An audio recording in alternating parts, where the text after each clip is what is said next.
up, Eagle Talk fam? Happy New Year, guys. Listen, we're so excited to come here today because we're going to tell you what's killing your dreams. You! No, seriously. Welcome to episode 127. We are going to talk about today, self-doubt is killing your dreams. Self-doubt is the killer of dreams. Okay, so before we get into it, y'all, I'm thinking about a couple of weeks ago. Y'all know we just got out of the whole holiday season, and it was Thanksgiving, and I invited myself to my friend Dana and Anthony's house, right? They're part of our life group. Y'all know our life group. They are our friends. Oh, God. They are our friends, and we love it. So we were at their house for Thanksgiving, and we were talking to their nieces. Like, they have nieces that are in that millennial age, and we were talking to one of them. She's such a sweet girl. I hope she watched Eagle Talk. As a matter of fact, I'm gonna send it to her. And she was just talking about, just kind of how she has literally gotten into her own way. And she's at the point in life, like, I feel like she's working at a call center, and she's like, it gotta be something else to life other than just showing up and paying bills. So we were talking to her about, okay, like, what are you good at? What are your skills? And she recognized, like, I am in my own way. Right. And then the other cousin came up.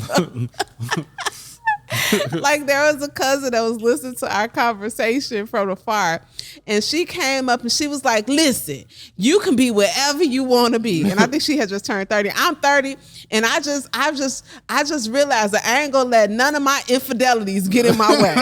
And she kept saying my infidelities. Now, I think she was saying insecurities. Yeah, that was a word that she was trying to say, but she just kept saying, I ain't letting none of my infidelities get in my way. So listen, Eagles, don't let none of your insecurities or infidelities, like, if you got infidelities, get rid of them. Yeah. But let's not let them get in your way, because, listen, you are in your own head, and that's why your dreams are dying before they're even born. Yeah. I'm gonna start this podcast off by something I'll talk about, which is the Ed Milet episode that he was talking about 7 symptoms of self-sabotage. And one of the main symptoms that he said was staying comfortable because you can predict the future. Yep. Right?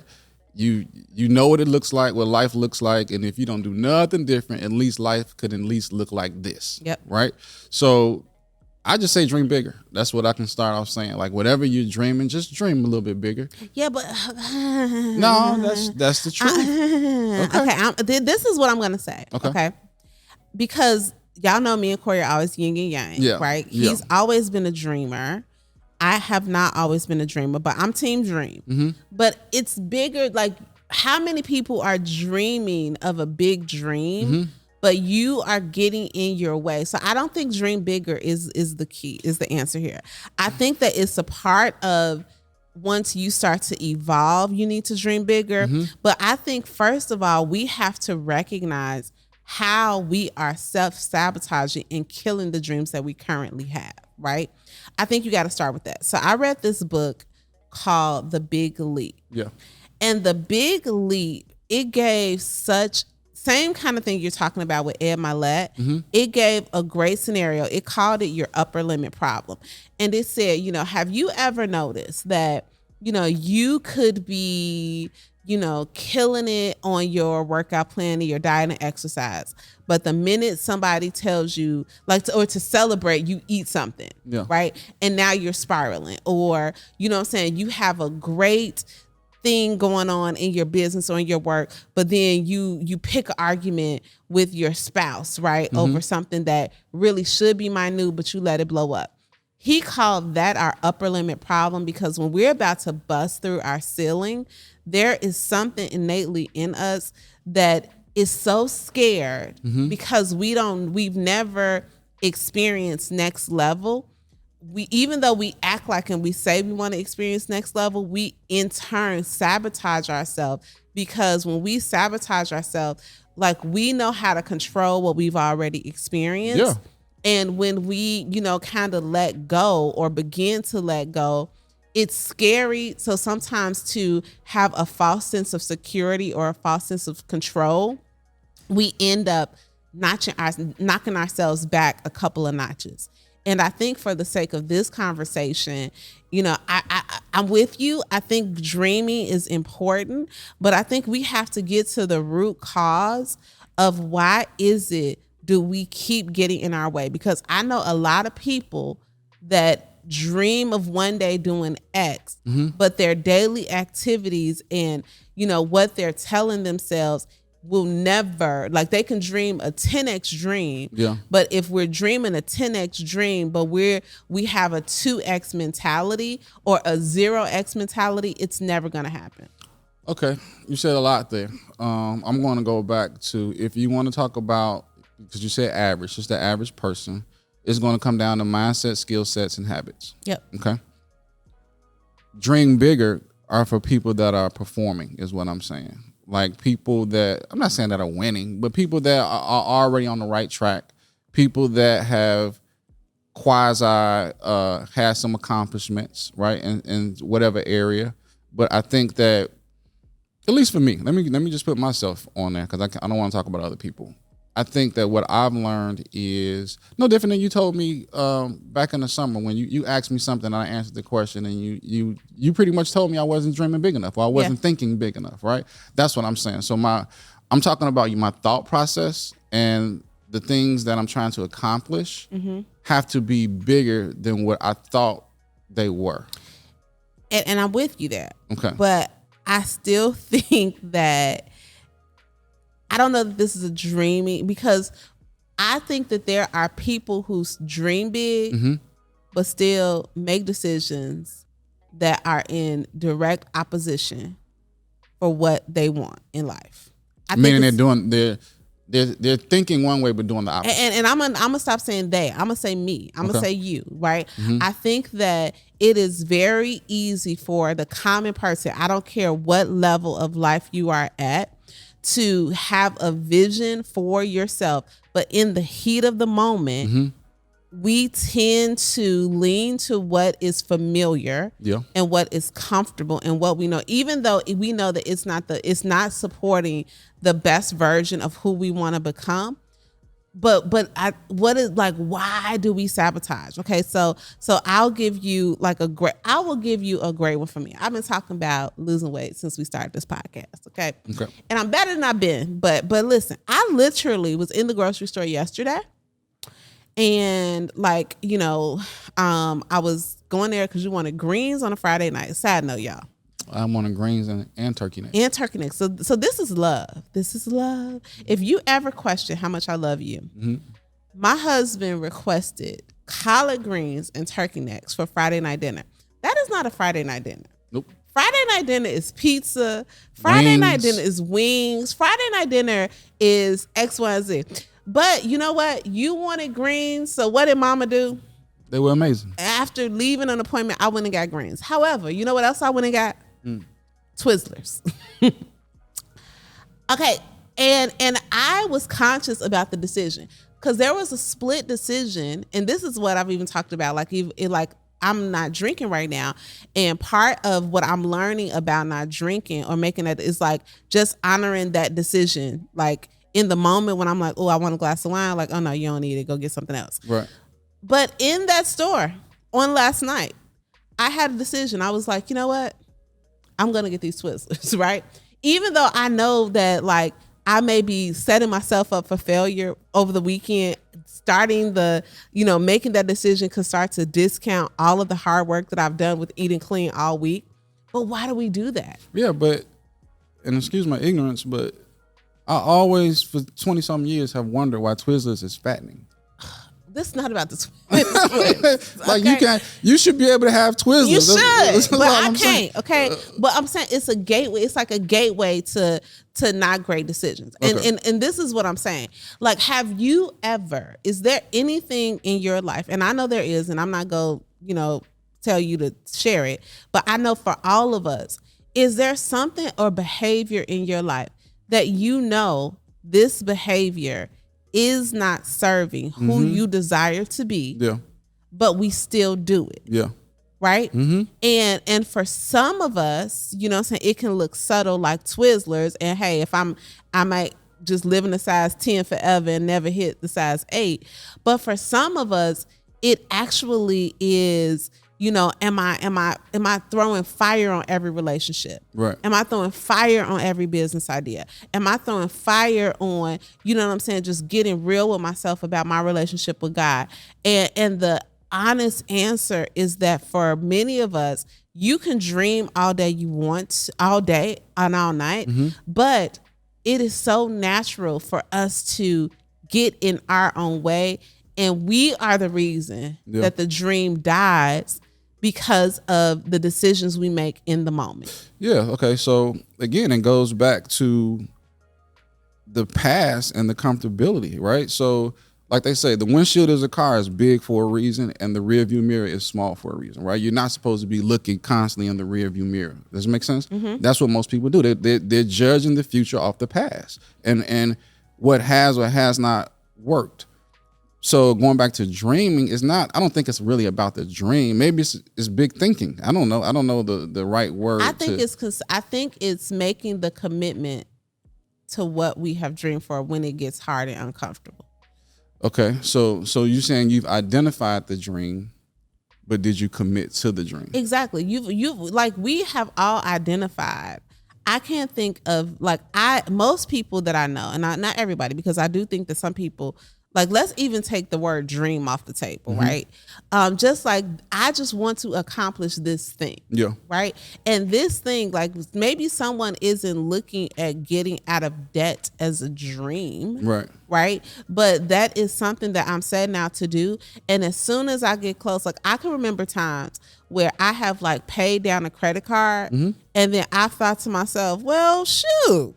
Right. I got an extra $2,500. You see what I'm saying? Yeah, what are we doing? Yeah. And that's what I'm saying. Like, a lot of times the reason that we're never seeing traction, we can blame it on all the things, but at the end of the day, we have to own our decisions. Yeah. So let's shift the conversation to say, okay, I'm recognizing, and because I don't want us to beat up on ourselves, right? But what are some things that we can do so that we are not continuing to self-sabotage? And here's the first thing. I think that we have to first get comfortable with the fact that we might fail. Yeah, failure's never off the table. Yeah. To be honest with you. And I just think that just living life, you just need to know that, that you can get the rug pulled from up under you at any time, right? But that does not mean don't take the risk. That doesn't mean don't take the risk, right? So even and I'm even gonna add a second layer to failure. Disappointment. Yeah. Right? Because going back to the Twizzler analogy, right? If I'm eating clean and working out, and like, because I'm in my George W. Bush year, my body, you know what I'm saying, it doesn't respond the way it used to, that's almost more disappointing than making the decision, like, at least I have control. Like, I know why I didn't lose the 5 pounds. Right. Is because I had the X, Y, and Z. Yeah, at least you tried. At least I tried. Right. So I think when you first we have to make the decision to say, you know what, I deserve. And this is kind of how I feel with the whole not drinking thing for me right now. I just want to see what it looks like if I don't break a promise to myself. Right? I just want to see. It's bigger than, X, Y, and Z. I just really want to see if I have made a decision that this is something, like, I owe it to myself to see what life looks like without this being a thing. And then I might decide, you know what? Because you might become a millionaire and decide, you know what, I was actually happier here. A lot of people do that right? has happened, right? But at least we owe it to ourselves to not have the shoulda, coulda, wouldas. I think about when we were moving here to Texas, right? You remember what we said the worst thing that could happen is? Yeah, we go home. We go back. We go back, right? I think that once we decided that the worst thing that could happen is that we would go back, which essentially is square one, that's when we decided not to get in our own way and just do it, right? But I think so often, it's easy to be so afraid of what could go wrong that and we talk ourselves out of it and we don't even try. Another thing is we don't believe in ourselves that we can have or even deserve what we're trying to get or dreaming for, right? Yep. And that to me comes down to a certain level of self-confidence. You know what I'm saying? Because, okay, prime example, you walking into a room as who you were 5 years ago, as opposed to who you walk into a room the way I walk to totally different, yeah, right? Totally different. That's what I'm relating this to, right? So it's kind of like I think I can or I know I can. It's two totally different things, right? So I think being confident about what you're going after really is going to serve you in obtaining that thing. And again, I've been saying it for, I don't know, all last year at least, walking this thing with other people. Yeah. You know what I'm saying? Because that's going to help you with your continuing with your to get what you're trying to get. Whatever, if it's your relationships, your job, your business, your body, whatever it is, I think having dialogue with other people really helps you stay accountable. Yeah. You know what I'm saying? You're saying a mouthful there, because I do believe that a strong, like the way we think about ourselves, and it's a game changer. You know, as you were talking, I'm thinking about, you know, the first time we went to a real estate event. I actually just wrote about this. But the first time I went to a real estate event, it was like a mastermind. It was at the Arlington board. There were going to be so many realtors there. And I remember getting dressed for that event. I had just got my real estate license, y'all. And it took forever for me to get dressed, right? And it took forever for me to get dressed because everything in my closet to me screamed, you don't belong in that room, right? Everything in my closet, you know, I never forget, I ended up wearing like this little vest thing that I got from Sam's Club, which I proudly shop at Sam's Club and Costco. They got the bomb clothes. Yeah. I had to look, see what I had on, see if it came from there. But, you know, to me, everything that I had made me look like a little teacher. It didn't make me look like, you know, a savvy real estate agent. I felt like when I walked into the room, everyone was going to know that, you know, I was an imposter. And like, I remember like literally sitting in the closet, like, you're like, come on, you ain't dressed yet? We got to go, because it's an hour away. And I had like just finished crying about it because, you know, it went from I don't have anything to wear to what am I doing, to why did I even quit my job, to you're stupid, you're not, you know, like my mind went all the way left field. And I wish I could go back to that girl then to tell her, girl, sister, you like God is going to put you in any room that you shouldn't be in. Yeah. And if somebody thinks differently of you in that room, that's their problem and not yours. But forcing myself to be in those spaces when I knew that I didn't know everything, but still saying, but I need to be here, has been the game changer on how I enter now. And I think that sometimes we think that we got to get, you know, we have to wait until we get confidence to start believing in ourselves. But what we really need is the courage to trust God and understanding that if he's placed me there, it's for a reason, and I need to go and I need to do my best work while I'm there. Well, a couple of things there. The first thing is you have to minimize the noise in your head, meaning you have to evict those self-doubts, right?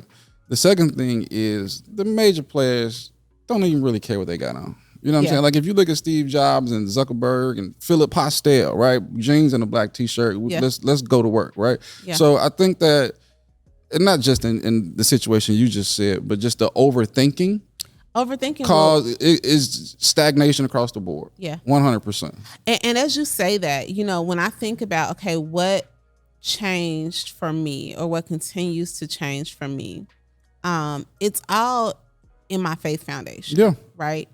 The more, and this is the thing, y'all, because here's the shocker. You probably ain't qualified to do what you're trying to do, right? We're not like we knew nothing else. Sometimes I listen to the podcast. I'm saying like I need to learn some more vocabulary. I have no words, right? But you just got to show up and do it. Yeah. But here's the difference for me: the more that if you don't do nothing else, I know this is the beginning of the year. If nothing else is on your goal sheet this year, it needs to be, what does creating a rhythm of sitting with God look like? Because the more that I sit with God and the more that I still myself, and I'm not talking about an hour-long kumbaya, right? It could be 15 minutes. It could be 5 minutes. It could be just have it intentional time that you're putting in your calendar. The more that I do that and I understand my creator, I'm understanding his creation. And full disclosure, right? I am in uncharted territory yet again in my life. And I don't I feel very underqualified for some of the things that I am not even stuff that I'm invited to, stuff I'm putting on. I'm like, yeah, this is this is ballsy. But okay, I know he's calling me to do it. But you're dreaming though. And that's what I'm saying. But I'm doing more than dreaming. I'm doing. No, I know, but that's the fun with it. Yeah. You know what I'm saying? Like that is when you really think about it. I mean, 2 kids from the South Side of Chicago to actually be able to put action with the thought and get the result that we're getting. That's amazing. It is amazing, but this is the part that makes me sad, right? How many other kids from the South Side of Chicago or the North Side of Jersey or the East Side of New York, I don't even know if that's the thing, how many of them are just as or even more talented than us, but nobody knows it because of the noise in their heads? Well, the amazing thing is, A, we have the kahunas to talk about it, and B, hopefully they find the conversation, right? That's why we have these topics and these talks, to give people the information and the motivation to go out there and do what they want to do. Yeah. You know, as we are wrapping up this conversation, I'm thinking about the story of talents in the Bible. And I just want to talk about like my perspective when I first heard the story of talents. So if you are not familiar with the story of talents, there was a master. He had 3 workers for him, right? And he was going off on a long journey. And he left talents with each of those workers. So the first one he gave 5, the second one he gave 2, the last one he gave 1. The person with the 5 doubled it and made it 10. The person with the 2 doubled it and made it 4. The person with the 1 hid the talent, right? Because he wanted to preserve the talent for the master. And when the master came back, he gave him the 1. So the master praised the one with the 10, praised the one with the 5, and praised the 4 and praised the one. Oh no, he didn't praise. He like ridiculed the one with the 1. But if I'm being very honest with you, for a long time in my life, I was thinking, but he was being responsible. You know, he didn't want to waste it. Yeah. You know, he didn't want to. And there's somebody out here that is probably thinking the way that I was thinking, is that you don't want to waste it, right? You don't want to go out there and do too much. But at the end of the day, God gives us talents. You know, I know one of my gifts is teaching and connecting with people. You have a gift for analyzing, you know what I'm saying, and dreaming. If we bury our talents, who else will be stuck because we're not doing it? So as we are entering into, and we, you know, God has graced us to be in this new year, I'm going to encourage our eagles to really do the hard work of evaluating, where have you buried your talent? Yeah. Why have you buried it? Get to know the talent giver so that you can have the courage to start showing up. Yeah, that was a great way to end this podcast. I do like that we gave 2 different perspectives on this episode, and that you ended it on the talents, because the world does need you guys' talents. So think about it. Think about what's buried, and do something with it. Yeah. And don't discount your talent, right? That's something else. Like, it may not look the way that it looks for Corey and I. Yeah. You know, I got a friend that can sing. I have a friend that's amazing with admin. I have friends that are so creative.